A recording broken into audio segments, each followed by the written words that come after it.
And of course it just didn't make a sound, so I couldn't place it. What sort of speed do you think it was travelling at? 40 miles an hour? It All right. wasn't fast. Eerily, it looked just like an object spotted over Belgium in 1990, which so spooked authorities that F-16 fighter jets were scrambled to intercept it. That were in 1990, and they've put a picture of that one as well, which looks pretty much dead on what I saw, to be honest. Right.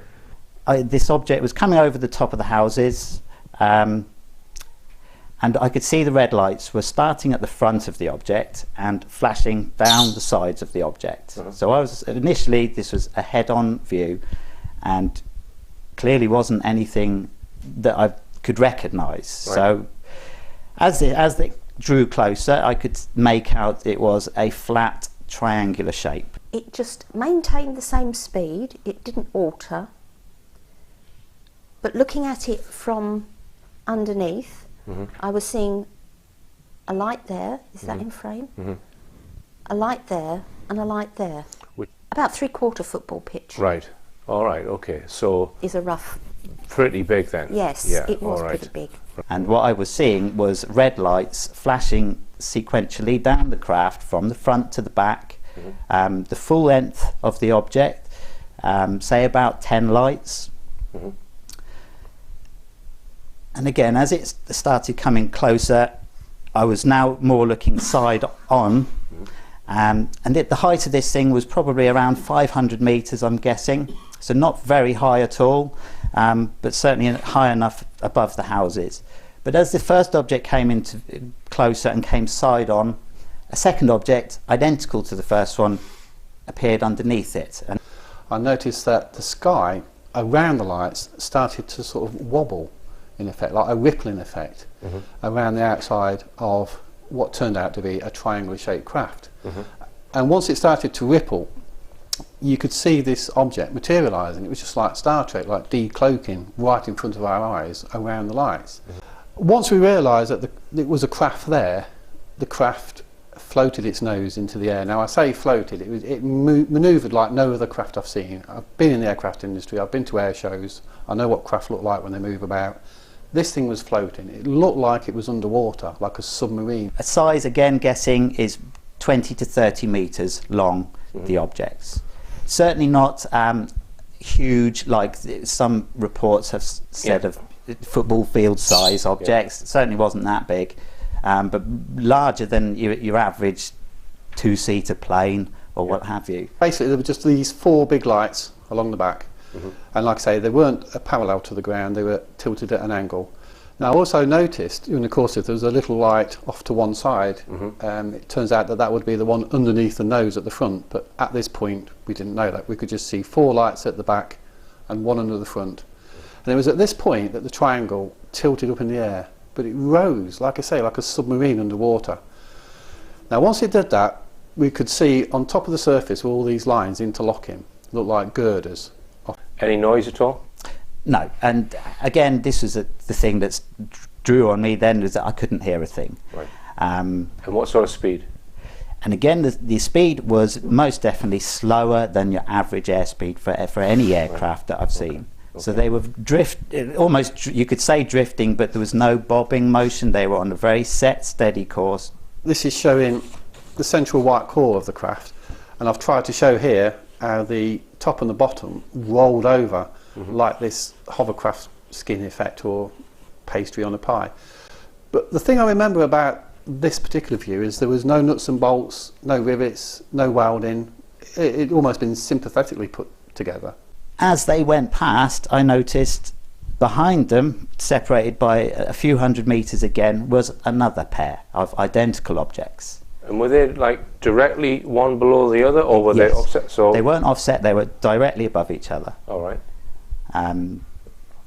So one pair drifted past, then another pair, and I counted 8 pairs, or sorry, 4 pairs, 8 craft. 8 craft. But what I would say is we stood there, and in the distance flying away from us was the largest flying craft I've ever seen in my life, bearing in mind my aircraft experience from the past. It was a huge craft. It was the size of a football field. It got 4 red lights at the back again, but this time on the enormous wings there was a white light at the end of each wing It wasn't strobing, it was just shining. It was shining up the surface of the craft on both sides, and this huge thing was flying away from us. Right. We could only assume that the small craft had gone back to the larger craft.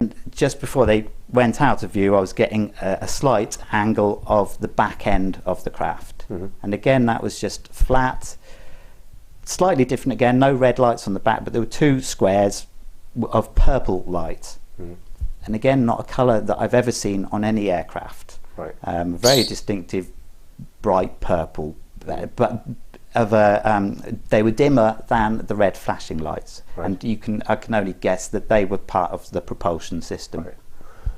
But were they making any noise, or was there any flame or anything? No, there was no flame. No, couldn't see any flame or gas coming out the back. It was just light. Right. And any noise at all? Absolutely none whatsoever, and more importantly, there were no smells. You couldn't smell anything. There was no fuel being burnt from like a conventional engine. Bear in mind, these witnesses are just a sample of over 40 black triangle cases I now have in my database. One very strange aspect which crops up again and again in witness statements is these craft seem to have the ability to appear or disappear in situ. On occasions, witnesses will just see a light, then a triangular craft will seem to materialise around it. This doesn't necessarily mean the material of the craft is being manifested from another dimension. It could be that a field effect around the craft is making the light normally emitted behave differently, therefore making it invisible. I asked some of the witnesses, who do you think these objects belong to? It's possibly military, even though it made itself invisible, you still think they've got that technology? Oh yeah. It's either military or aliens, right, isn't it? And that's it. Right. Why are they flying it over between Pontefract and Rotherham? God knows. Yeah. That's the answer. That's the question that I'm addressing. Yeah. Why would they do it? Whether it's a secret, some sort of secret aircraft that's been developed, or it's of some other origin, I don't know. But immediately you think spaceships, aliens. I would personally think it could be something like an aircraft of from some us. Secret human That's craft. Right, yeah. So why would it be sitting there just hovering above the traffic? Well, maybe I tend to think like a moth to a candlelight. Obviously something completely unlike our known military aircraft. So it is an airspace that I know is used by the military. Right. Not commercial aircraft that low. Right. ET or military? Well, I can only guess that it's most likely come from ET, but whether it's ET or our military now, or another government's military, anybody's guess. That's speculation, isn't it? I mean, some people have said to me, was it perhaps the stealth fighter or the stealth bomber? Well, at that distance, I mean, this thing was only like 100 feet away from us. The stealth fighter, the F-117 weighs, I think it's 3,800 pounds, but it's only got two engines which produce 30,000 pounds of thrust. It hasn't got enough, but if it had 38,000 pounds of thrust, it would have to stand on its end with engines on full blast just to hover. This craft was not doing that. This craft was manoeuvring around with no noise whatsoever, in the most peculiar fashion. Right. So if it was a stealth aircraft, it's using a propulsion system that hasn't been disclosed yet, presumably. That's right, yes. Yeah. My own personal feeling from the whole experience that it's definitely not one of ours. I've never seen anything quite like it. Now, if this is a secret project from the military, what are they doing in the Leicestershire countryside, jumping out on people, driving along in the cars? It just doesn't make sense. Yeah. The craft seemed to be in no panic to get away from us after the event, not prior to it, because it's my first experience of anything paranormal. I have had other experiences. That makes, for me, 100% certain that this is not a man-made object. I decided to compare notes with 3 of the UK's leading UFO researchers. I dare say if you sorted all out the triangular reports, we'd have quite a phenomenal number of sightings of the Black Triangle. And they're in a marked police vehicle, and they see in the area of Northolt, Middlesex, a huge black triangular object, which he describes as the size of 3 football pitches. And I said, well, how do you know it was that big? And he says, because it was over 3 football pitches. Well, he said it was something around that sort of size, almost the size of a football pitch. And basically, it was no noise.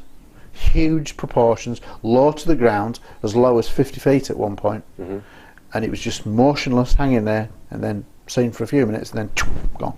In most cases, they're either completely silent or sometimes emit a sort of low humming type sound, or sometimes. Right. And the amazing thing is that in the 1990s, they were coming over majestically over the landscape, as if completely impervious of what was happening below them. But they were coming over, moving. It's a slow, as you said before, with a light at each corner and the big light in the middle. About 24 police officers across 6 counties had basically tracked one or two objects. We saw initially what we thought was a very bright spherical light travelling relatively low in the sky. The object was travelling north to south, having come over the sea at Bideford Bay.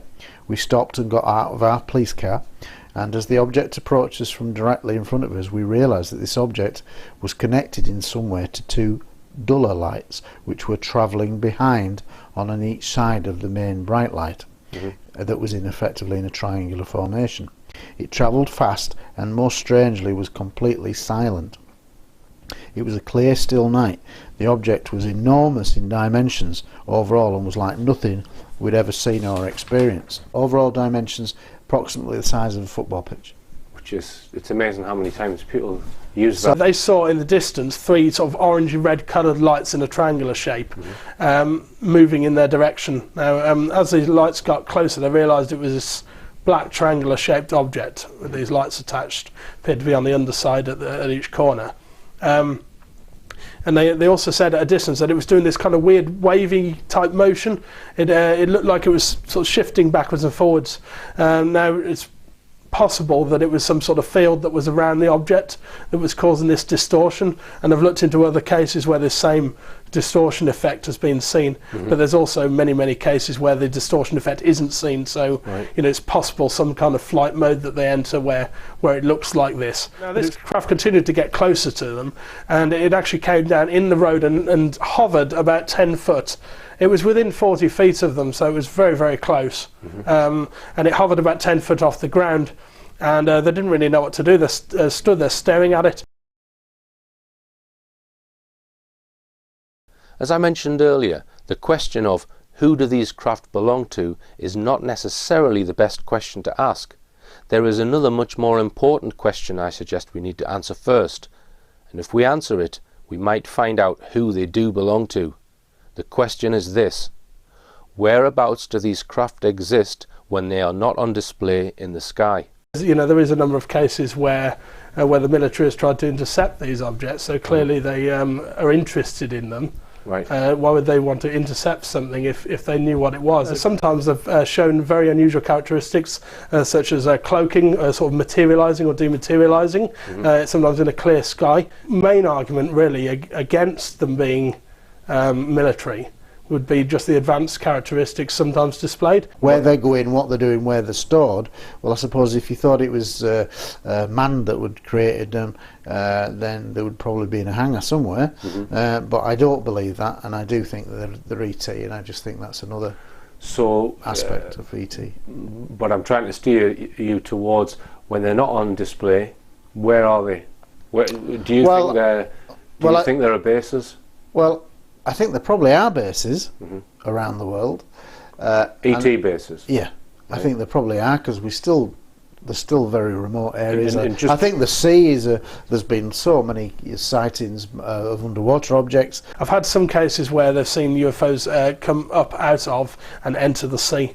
Right. Which have been interesting, not flying triangle cases. If these triangles have got that kind of technology, then maybe they're flying around and we just don't see them, and then they decloak, for want of a better phrase, and they're there. If we're being visited by extraterrestrials, which I believe that we are, I believe that there's numerous species visiting the Earth, and I believe they've been here a long time and will continue to be here for a long time.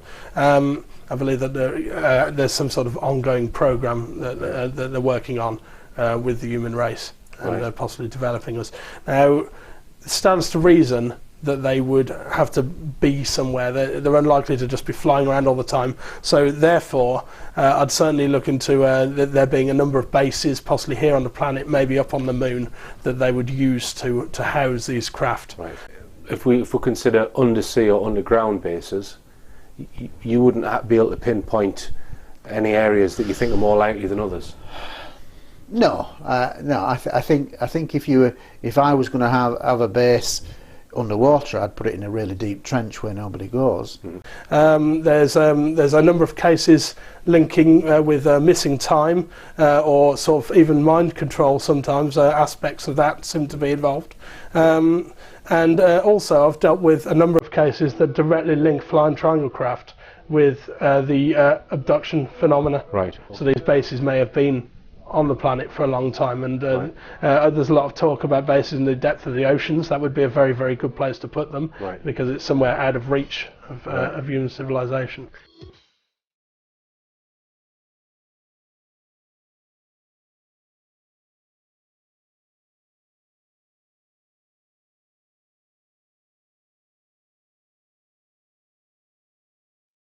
I wondered if plotting all the triangle cases on a map of the UK might give a clue to their origin or indeed their storage location.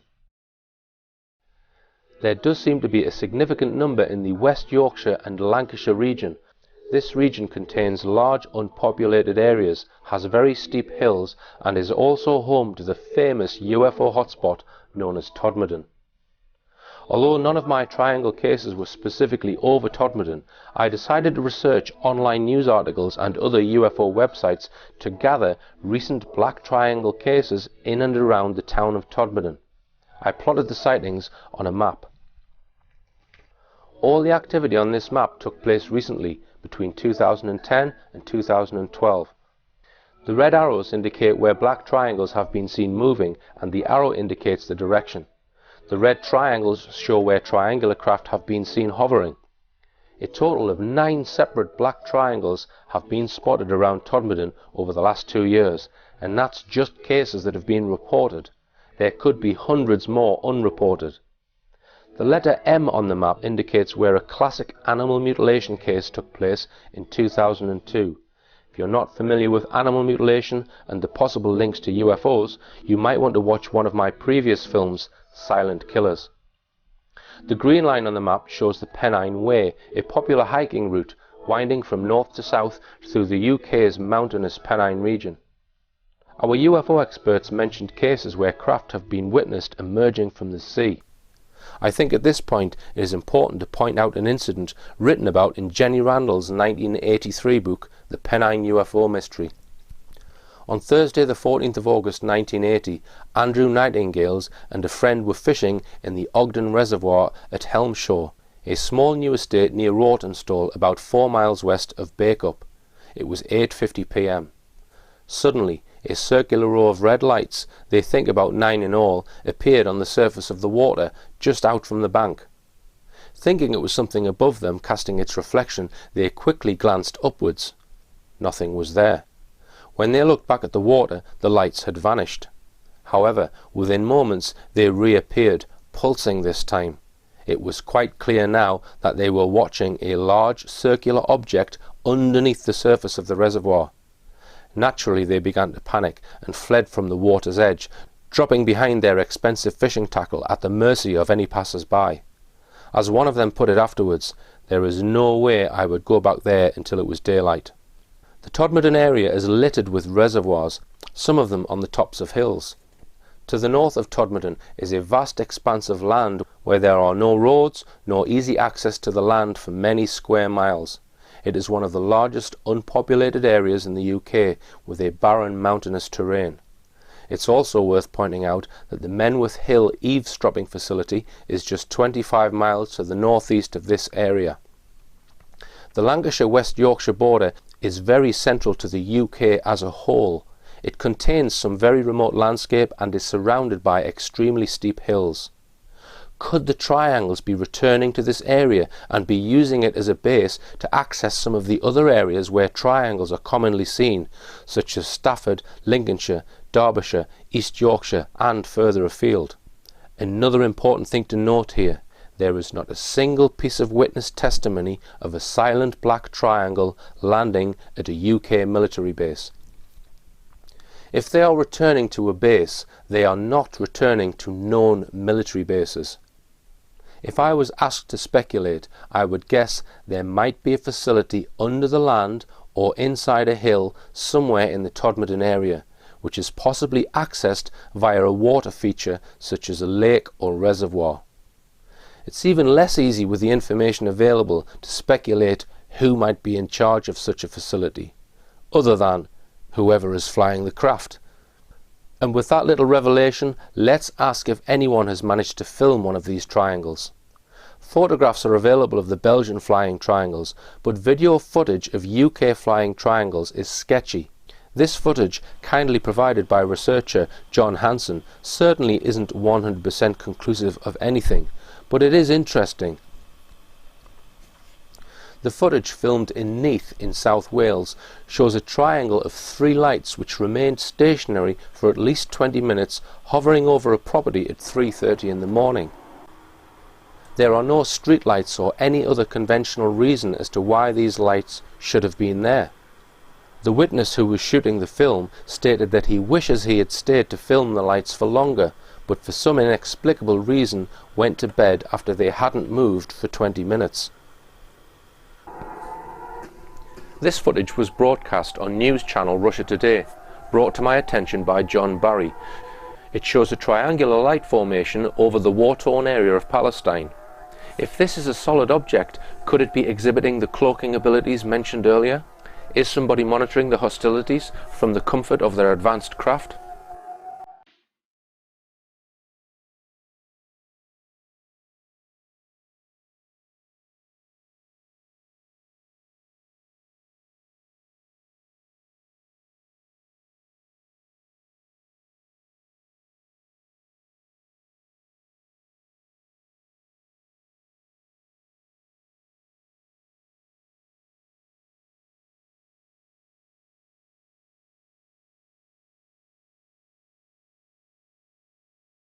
UFO researcher Dave Hodrian mentioned that black triangle craft have been associated with alleged abduction cases. The abduction phenomenon will not be covered in this film, but I will make a comment about research which is going on in the UK into this field. There are a number of groups currently operating which claim to support alleged abductees, and this support involves sometimes filming harrowing testimonies of self-claimed abductees' accounts of what they have experienced. In my opinion, the best way to support individuals making such claims is to devise methods which will produce new evidence to either confirm or disprove what they are saying. The self-claimed abductees will only be fully vindicated if and when researchers find strong, tangible evidence. Some organizations claiming to support alleged abductees do not seem interested in finding any tangible evidence, which surely should be the main objective of their organization. I have had several cases reported to me of abduction, one involving a black triangle UFO. I have interviewed this witness, who interestingly acquired a small triangular scar he cannot account for in the middle of his chest the night he witnessed the black triangle, and he has several hours he cannot account for. I am aware of other witnesses with similar marks on their bodies. The abduction phenomenon is outside the scope of this documentary, but it is something I will be looking into more in the future. The statements made earlier by Dan Sherman are of particular importance here, which is that the NSA in the United States have collaborated on abduction projects and have been monitoring worldwide abductions since the 1960s. Sherman also stated that there may be many projects currently running involving abduction. The quest of my future research into this area will be to devise methods capable of producing tangible evidence as to whether abduction is going on or not.